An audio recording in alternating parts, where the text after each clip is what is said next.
Hello, everybody. My name is Kevin Gomez, and be I will be doing an opposition video to Danielle's affirmative. And I want to start off on the. I know she stated that the American education system is the most expensive system in the world, and I have a source here. It says the American system is the most expensive in the world, meaning 29,201 per student, outspending its nearest rival, Switzerland, at 21,577 by more than 35%. It also does a poor job of converting the public investment in tertiary education into national wealth. The following figure, which shows here all the other countries below the USA's education system, and it says here, note that the U.S. position more than 9,000 above the regression line, suggesting the USA is spending about $9,000 too much per student on higher education when we consider the corresponding national wealth. Of course, the sole purpose of higher education is not wealth generation, but its major goal of the system. It is a long-term best interest of the tertiary education system to become efficient at creating wealth for the broader society.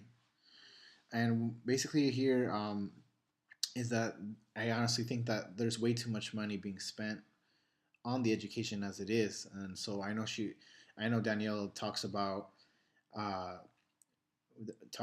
improvements that we do need, um, and I know it's not all on just money, but you have to think about our economic situation right now, and that we really are spending way too much on students, even if it's in a lower risk or high risk high school or elementary school.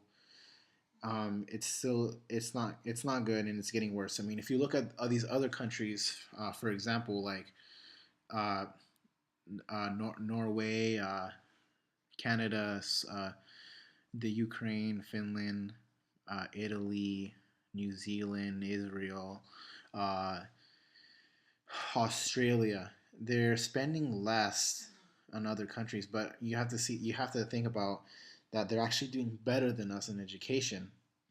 For example, in Mexico, uh, the University of UNAM Pumas is beat beat they beat the school in known as was it in Princeton or sorry Harvard. They beat Harvard in a math test and a math test, and their school and they're really actually pretty low on their education system on money spending. So all these other countries, these students are basically they hunger for education and they want to do better. But of course, in America, it's complete opposite. We blame that maybe teachers are the problem, that we're not taking education seriously, and we're putting blame mostly on teachers. Uh, but you have to think about it. I think the students is a huge issue as well. And here she stated an article called "The Missing Link." This is exactly what she quoted off of this source. So an article called "The Missing Link in School Reform" of 2011. Carrie R. Liana, professor of organizations and management, University of Pittsburgh, believes that the key school reform lies in improving the complements school of individual teachers, or sorry, the complements and school of individual teachers.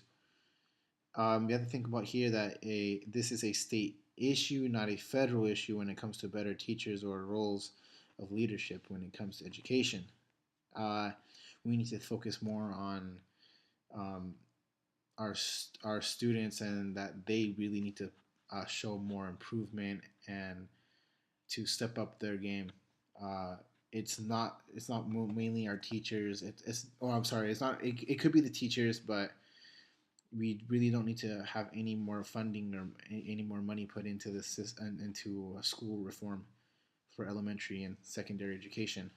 Uh, and basically, this is why there has to be a limit on this. And I know she says that we need to provide extra services for children, I honestly think we have a good amount of uh, a good amount of uh, services for students to do better in education.